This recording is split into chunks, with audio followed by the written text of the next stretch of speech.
تعالي لما اقولك تعملي ايه حلو في 5 دقايق ومش هياخد منك وقت ولا مجهود ولا حتى كمان فلوس، ومن غير تكاليف خالص. وصفة اقتصادية جدا، لا حليب ولا زبدة ولا اي حاجة مكلفة خالص. كمان عجننا العجينة اللي انتوا شايفينها دي بالمية بس، بدون حليب وبدون زبدة وبدون تكلفة خالص. تعالي بقى شوفي الوصفة دي اتعملت ازاي، حاجة كده في منتهى الجمال. تقولي بقى عليها خلية نحل، تقولي عليها مخبوزات، حاجة كده وهم. ان شاء الله هتعجبك قوي. هنبتدي بالعجينه واللي هي حاجه بسيطه قوي. في بولة عميقة نزلت بكوباية ونص من المية الدافية، ممكن تستبدليه بلبن لكن احنا عايزينها تكون اقتصادية وسريعة. ونزلت كمان بباكت خميرة 16 جرام و100 جرام من السكر الحبيبات عادي خالص، ممكن تزوديه ل150 جرام. ونزلت كمان بنص كوباية من الزيت، بس يكون زيت ريحته حلوة. ونزلت عليهم ببيضتين، ممكن تستغني عن البيض مفيش مشكلة لكن بيدي غناوة للعجين اللي معانا. هنزل عليهم بقى بمعلقة صغيرة من الخل الأبيض. طبعا الخل زي ما احنا عارفين انه محسن طبيعي جدا للكيك وللمخبوزات. هقلب بقى كل الكلام ده كده مع بعض وهخلطه كويس قوي. وبعد كده هنزل معايا بكيلو من الدقيق، وعلشان نخلي المخبوزات معانا هشة اكتر وطرية اكتر هنزل بنص باكت من البيكنج باودر، يعني معلقة كبيرة.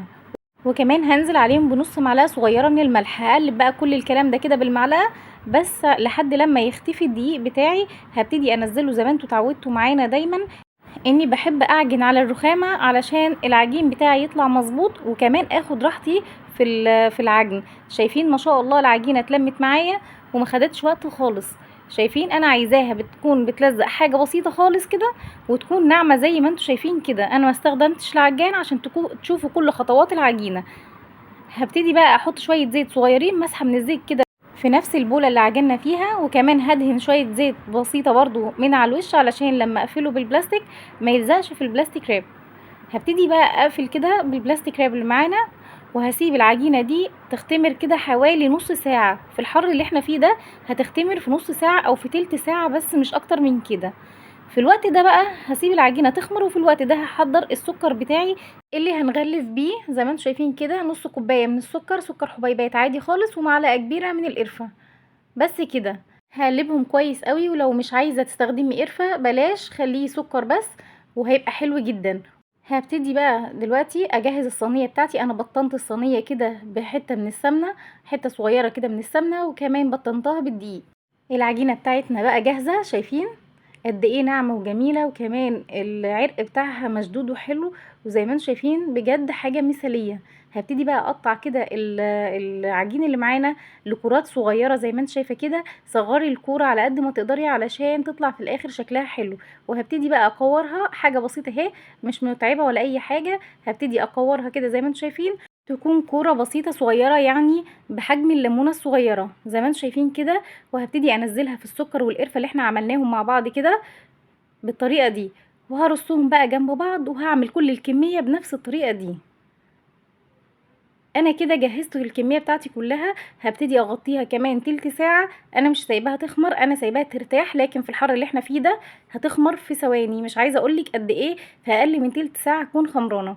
وده بيكون شكلها بعد 20 دقيقة بالظبط.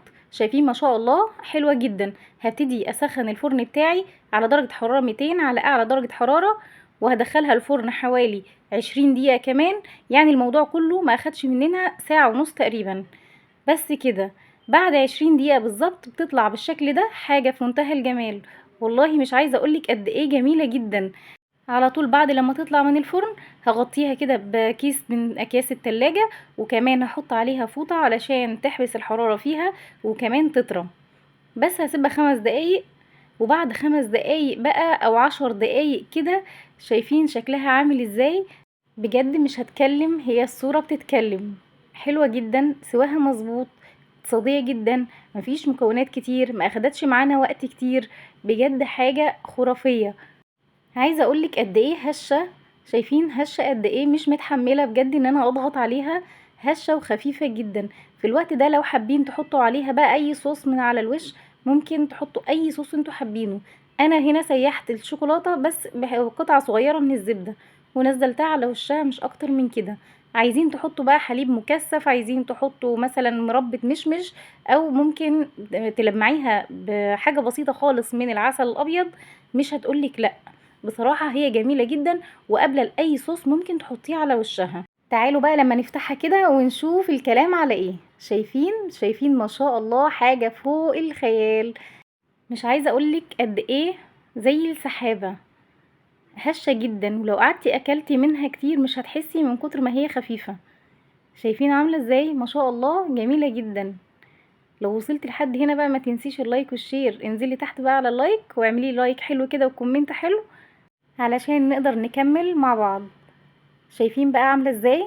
انا بس عايزة اجيبها لكم بكل زواياها وكل حتة فيها وكل تفصيلة فيها عشان اقول لكم قد ايه بجد والله دي حاجة محترمة جدا انك تعمليها لاي ضيف يجيلك او حتى لاولادك. جربيها بقى وقوليلي رأيك في التعليقات.